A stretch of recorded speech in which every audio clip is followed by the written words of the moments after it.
13 ستمبر 2001 کی بات ہے۔ پاکستان میں امریکی سفیر وینڈی چیمبرلین بھگی میں سوار ہو کر پاکستانی صدر اور آرمی چیف پرویز مشرف سے ملاقات کرنے پہنچی۔ ان کے پاس امریکہ کی جانب سے پاکستان کے لیے 7 مطالبات کی فہرست تھی، جس کا لب لباب یہ تھا کہ آپ ہمارے ساتھ ہیں یا ہمارے خلاف۔ 9/11 کو ابھی صرف 2 دن ہی گزرے تھے اور امریکہ نے افغانستان پر حملہ کرنے کا تہیہ کر لیا تھا، اور اس سلسلے میں اسے پاکستان کی مدد درکار تھی، کیونکہ پاکستان کے بغیر یہ کام ناممکن نہ صحیح مشکل ضرور تھا۔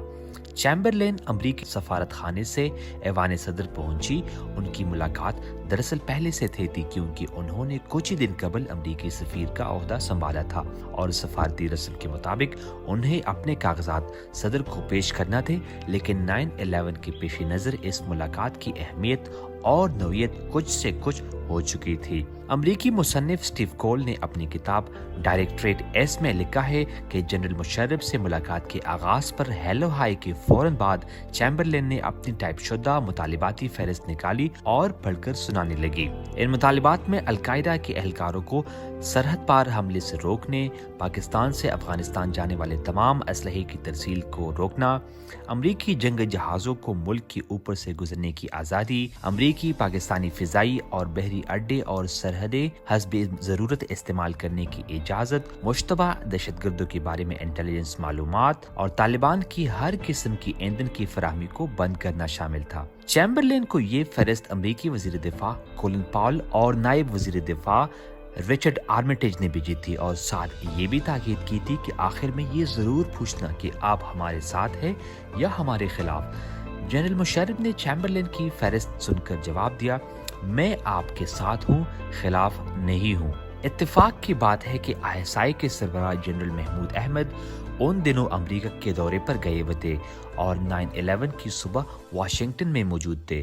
جنرل مشرف اپنی کتاب ان دی لائن آف فائر میں لکھتے ہیں کہ مجھے جنرل محمود نے فون کر کے بتایا کہ رچرڈ آرمیٹیج نے انہیں دھمکی دی ہے اور کہا ہے کہ اگر آپ نے دہشت گردوں کا ساتھ دیا تو ہم بمباری کر کے آپ کو پتھر کے دور میں پہنچا دیں گے۔ امریکی انکار سے قطع نظر، صدر مشرف اپنی کتاب میں آگے چل کر لکھتے ہیں کہ یہ حیران کن حد تک ننگی دھمکی تھی اور ظاہر تھا کہ امریکہ نے بدلہ لینے کا فیصلہ کر لیا تھا۔ تاہم انہیں فیصلے تک پہنچنے میں دیر نہیں لگی۔ وہ اپنی کتاب میں لکھتے ہیں کہ اب وہ وقت آ گیا کہ ہم طالبان سے دامن چھڑا لیں۔ ویسے بھی ان کا امریکہ سے کوئی مقابلہ نہیں تھا۔ ہم کیوں اپنا قومی مفاد ایک دقیانوسی حکومت کے ساتھ نتھی کرے جسے شکست ہونے والی تھی؟ گویا پاکستان کا فوجی ڈکٹیٹر ایک کال کے آگے ڈیر ہو گیا اور ملکی مفاد کو امریکی مفاد کے عوض بیچ ڈالا۔ اب حالات بدل چکے۔ امریکہ 23 کھرب ڈالر لگا کر اور 3000 کے قریب فوجی گوا کر افغانستان سے رخصت ہو گیا، اور وہی طالبان جن کو جڑ سے اکاڑنے کی امریکہ نے ہر ممکن کوشش کی، دوبارہ اقتدار میں آ گئی۔ پاکستانی حکومت کا کہنا ہے کہ امریکہ نے افغانستان سے جاتے جاتے کوشش کی تھی کہ اسے پاکستان میں فوجی اڈے مل جائے جہاں سے وہ افغانستان میں کارروائیاں کر سکے، مگر حکومت نے منع کر دیا۔